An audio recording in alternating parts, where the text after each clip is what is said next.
सर्वप्रथम हम लोग आरंभ करेंगे अण्णामलाई को लेकर के ठाकरे ने जो बोला है उससे।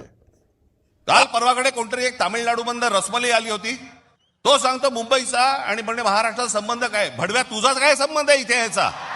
यांच्यासाठीच माननीय बाळासाहेब बोलले होते, हटाव लुंगी आणि बजाव पुंगी।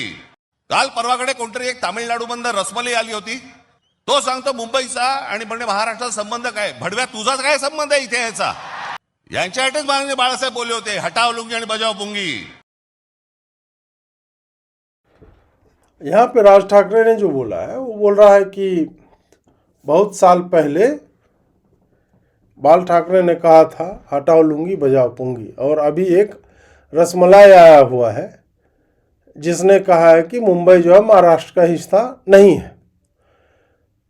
अब पता नहीं राज ठाकरे, एक तो मतलब चलो हिंदी तुम्हें समझ में ना आती हो जैसा कि तुम बोलते हो, पर क्या अंग्रेजी भी समझ में नहीं आती, लग रहा है कि अनपढ़ ही है। और कोई अन्नामलाई और कोई रसमलाई कहने से उसका स्ट्रेचर जो है वो कम नहीं हो जाता। वो आईपीएस ऑफिसर जो है वो रह चुका है और उसने बहुत काम किया है और बहुत अच्छा काम किया है, जिस कारण से उसको मतलब उसका पॉलिटिकल एस्पेक्ट हटा भी दिया जाए तो उसने जो एज ए पुलिस ऑफिसर जो काम किया है वही तुम्हारे पूरे परिवार के अचीवमेंट्स पे भारी पड़ जाएगा उसने जो किया है। अब क्या है कि एक साउथ इंडियन बंदे का क्रेज जब महाराष्ट्र में दिखता है, ये जो पिनपिनाहट है उसके पीछे कारण यही है कि यार ये एक साउथ इंडिया का व्यक्ति जो हमारी भाषा नहीं बोलता है उसका इतना क्रेज क्यों है हमारी धरती पे। और अन्नामलाई ने एग्जैक्टली क्या बोला था वो मैं आपके स्क्रीन पे लगा रहा हूं। अन्नामलाई ने एग्जैक्टली बोला था कि लोग जो है यहाँ पे 3 इंजन वाली सरकार चाहते हैं और ये अकेली मेट्रो सिटी है इस देश में जहां पर 3 इंजन वाली सरकार पॉसिबल है। मतलब केंद्र में तो है ही और महाराष्ट्र में ही तो डबल इंजन हो ही, कि अब ट्रिपल इंजन की बात चल रही है तो बीएमसी में भी आ जाए। मोदी दिल्ली में, फडणवीस सीएम है और बॉम्बे जो है अब भाजपा का वहां पे मेयर होगा। उसके बाद जो उसने कहा अन्नामलाई ने कि Bombay is not a Maharashtra city but an international city, कि मुंबई जो है वो महाराष्ट्र मात्र का नगर नहीं है, यह वैश्विक नगर है, यह एक अंतर्राष्ट्रीय नगर है। और इस नगर का बजट 75,000 करोड़ है, चेन्नई का बजट 8,000 है, बेंगलोर का 19,000 करोड़ है। इस कारण से इस तरह के फाइनेंस को मैनेज करने के लिए, विकास को मैनेज करने के लिए, उसको नियंत्रित करने के लिए आपको बहुत अच्छे लोग, you need them at the helm, ये कहा है अन्नामलाई ने। इसमें किसी को समस्या नहीं होनी चाहिए। इसमें जिस भी व्यक्ति को अंग्रेजी समझ में आती है वो समझ सकता है कि यहाँ पर मुंबई की एक्चुअल में बड़ाई हो रही है, कि ये महाराष्ट्र का एक शहर मात्र नहीं है, यह एक वैश्विक नगर है। और वह इंटरनेशनल सिटी कहने का क्या मतलब हुआ कि यहाँ इंटरनेशनल इन्वेस्टमेंट आ रहा है, इसका जुड़ाव जो है अंतर्राष्ट्रीय स्तर का है, यहाँ पे बाहर के लोग आते हैं, पर्यटन के लिए आए, जिस भी कारण से है, व्यापार के लिए आए, उस हिसाब से मुंबई जो है एक अंतर्राष्ट्रीय नगर बन जाता है। और यह किसी भी शहर के लिए इस तरह का, मतलब हम क्यों, सूरत भी गया था, छोटा सा एयरपोर्ट है लेकिन इंटरनेशनल है, क्यों है? क्योंकि उस शहर को अंतर्राष्ट्रीय व्यवसाय मिलता रहता है, वहाँ पे वित्तीय निवेश भी हो रहा है, वहाँ पे अंतर्राष्ट्रीय कंपनियों के कार्य भी हो रहे हैं और वहाँ पे कार्यालय भी हैं उस तरह के। या अहमदाबाद में क्यों है इंटरनेशनल एयरपोर्ट, या अन्य जगहों पे हम अयोध्या में अंतर्राष्ट्रीय एयरपोर्ट क्यों चाहते हैं? क्योंकि ये सब जगहें जो हैं वो सही मायनों में अंतर्राष्ट्रीय लोगों को, पर्यटकों को, व्यवसायियों को, कंपनियों को लाते हैं और डायरेक्ट एक लिंक जो है वो होना चाहिए। इस विषय को लेकर के राज ठाकरे को केवल ये सुनाई पड़ा कि Mumbai is not a city of Maharashtra. उसके बाद उसने कहा कान में हम लगा ली ठेपी, ठेपी कहते हैं हम लोग बोतल के ढक्कन को, ठेपी लगा लो, बंद हो गया ढक्कन, अब कुछ सुनाई नहीं दे रहा है उसको। तो उसने जो है इस तरह की बातें की और फिर रसमलाई और फिर भड़वा शब्द का प्रयोग किया है। मतलब कितना इजीली ये सब चल जाता है कि आप भाजपा वालों की ये सब कह सकते हो। कुछ दिन पहले रेवंत रेड्डी विधानसभा में बोल रहा था और वो बात आई गई होगी, अमित शाह के मुंह से साला निकल गया तो उस पर बहुत बवाल हो गया था कि मतलब वो फ्रस्ट्रेटेड है, देखिए गाली वाली दे रहे हैं संसद में, असंसदीय भाषा को, कुर्सी को शोभा नहीं देता, ये सारी बातें बोली जा रही थी। अभी कुछ नहीं, माँ बहन की गाली अब मुझे लगता है कि वो भी आने वाले समय में हमें सुनने को जो है वो मिल ही जाएगी।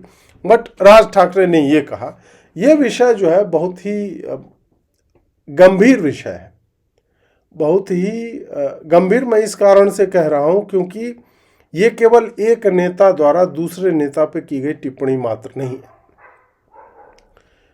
इस पॉलिटिक्स को इन लोगों ने पाला है, पोसा है, बढ़ाया है।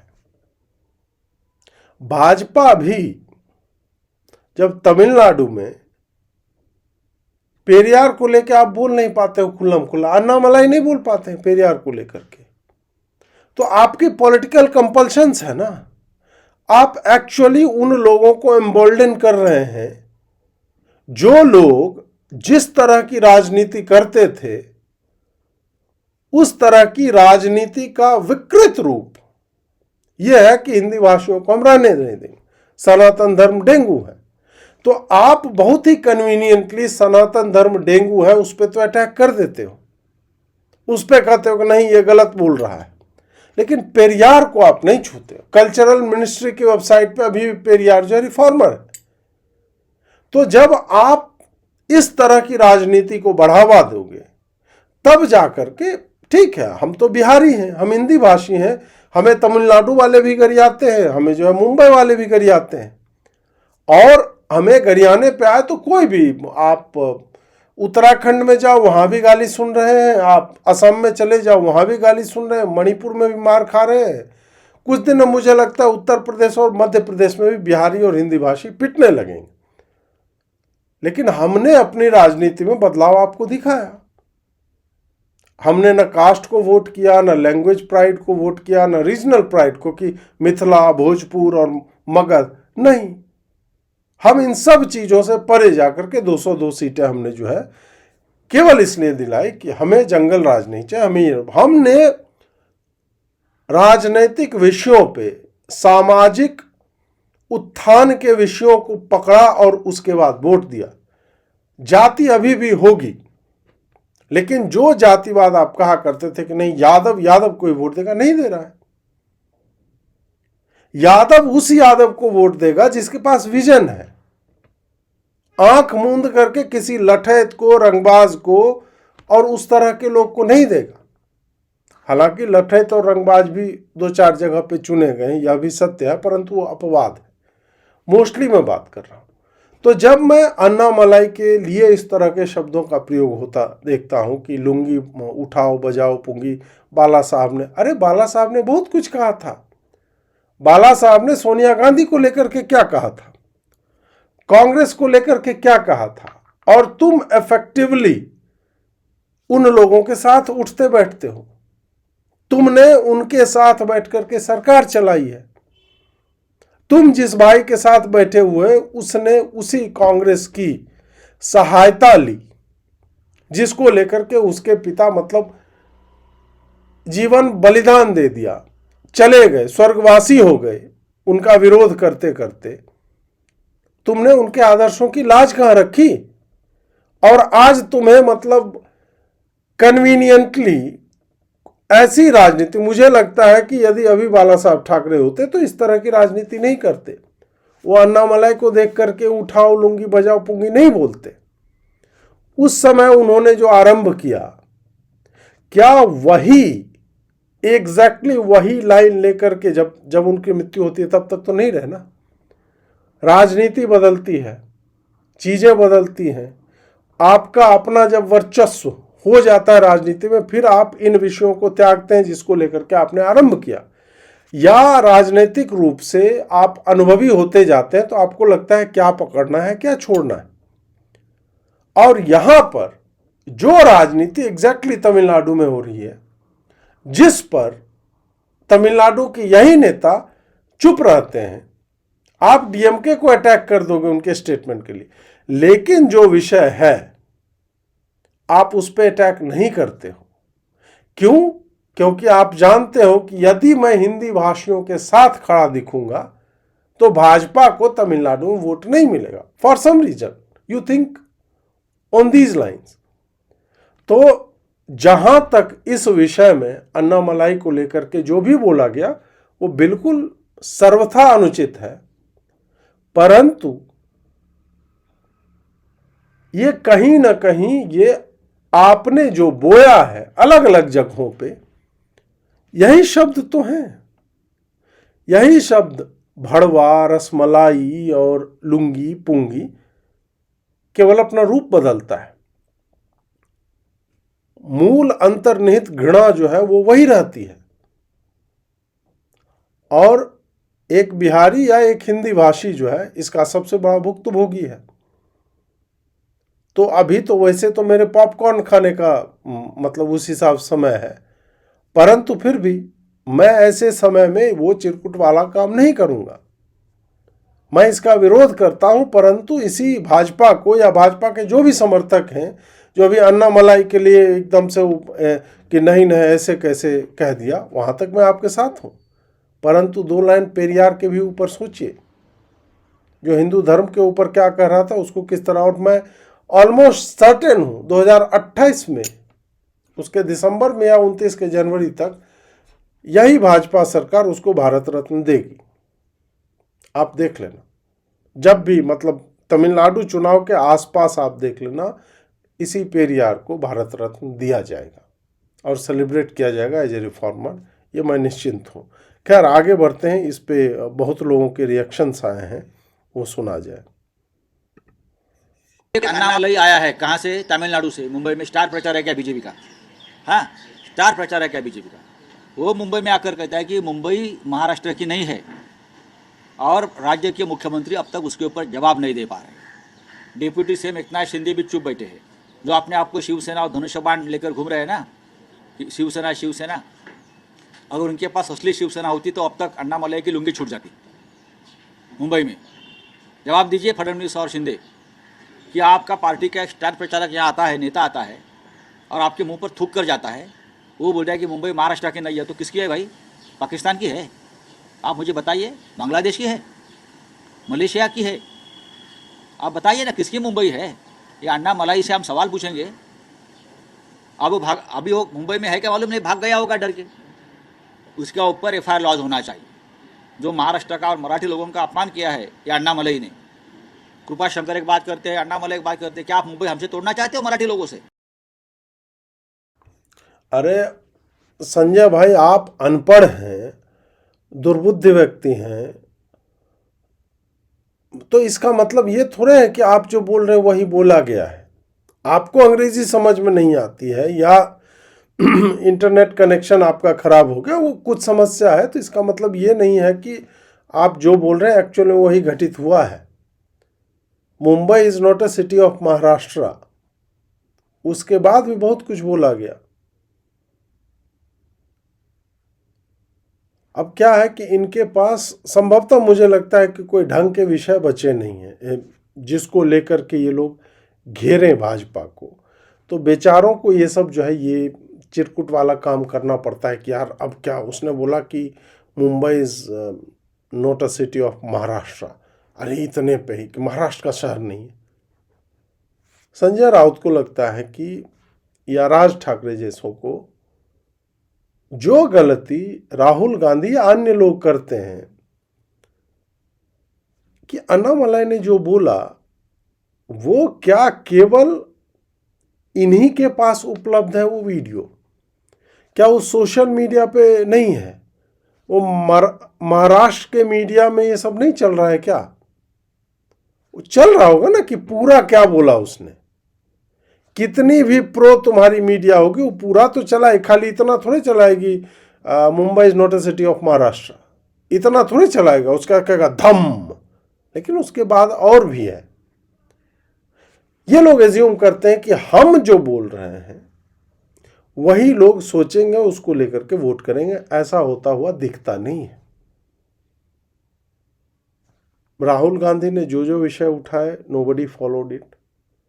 ये लोग जो विषय उठा रहे हैं अन्नामलाई को लेकर के, उसने भी फॉलो, मतलब लोग जो है, मुझे नहीं लगता कि ये फॉलो करेंगे। सबके पास मोबाइल है, सब जो है वो देख सकते हैं। बात यही है, यही भाजपा की नीति है, यही भाजपा की वृत्ति है। अन्नामलाई ये भाजपा का चेहरा है जो जीरो है, खुद का डिपॉजिट बचा नहीं सके, खुद जीत नहीं पाए। खुद वहां ऐसे दिखा रहे थे कि अभी अगले प्रधानमंत्री वही है, लेकिन जीरो ये तमिलनाडु ने बताया। तमिल लोग जो है ये और महाराष्ट्र, ये एक अलग नाता है। स्टालिन साहब आप देखो कितने आगे लेके जा रहे तमिलनाडु को, और ये क्या कर रहे हैं? सिर्फ झगड़ा, गाली गलौज। ये आके हमें बताएंगे मुंबई क्या है, महाराष्ट्र क्या है। अन्नामलाई ने महाराष्ट्र का विरोध किया है और महाराष्ट्र ये सहन नहीं करेगा। अन्नामलाई और भाजपा ने महाराष्ट्र का अपमान किया है। पढ़ लिख लो आदित्य भाई, कहाँ यार ये सब किन चक्करों में पड़े हुए। मुंबई और भारत का अपमान किया है।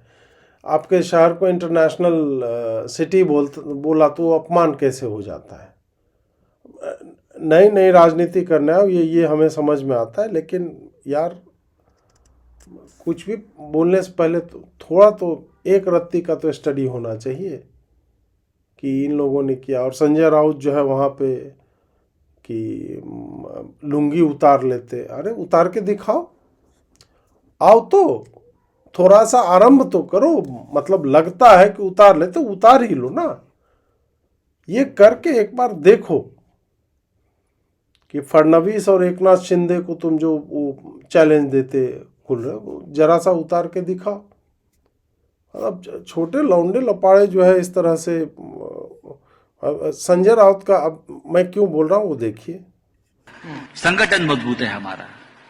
आज भी हम मुंबई बंद कर सकते हैं 10 मिनट में। नहीं, ये आप अचीवमेंट मान रहे हैं अपने कि हम मुंबई 10 मिनट में बंद कर देंगे? ये सबसे बड़ी अचीवमेंट है हमारी। ये तो धमकी है सर। हाँ, समझ लो धमकी है, उसमें क्या है। ये है संजय राउत, इनके पार्टी का अचीवमेंट है कि हम जो है 10 मिनट में मुंबई बंद कर सकते हैं। तो ठीक है, हम मान लेते हैं कि यही उपलब्धि है। बोल रहे हैं संगठन है, और ऑब्वियस सी बात है, हाँ भाई संगठन है। मतलब संगठन लेकिन किसका है? गुंडों का है, अराजकतावादियों का है, उपद्रवियों का है, अपराधियों का है? किसका ये संगठन है? या सिविलाइज्ड पार्टी वर्कर्स हैं आपके? क्योंकि संगठन का काम क्या होता है, मतलब मूल पर्पस, लक्ष्य क्या है ऐसे संगठनों का? पार्टी का क्या होता है? पार्टी बनती है, राजनीतिक पार्टी है, उसको चुनाव जीतना होता है। आप जीत नहीं पा रहे हो, मतलब मूल उद्देश्य जो है वो सॉल्व नहीं हो रहा है। तो दूसरा क्या उद्देश्य है आपका? कि आपके लोग जब सत्ता में थे तो नेवी ऑफिसर को थप्पड़ मार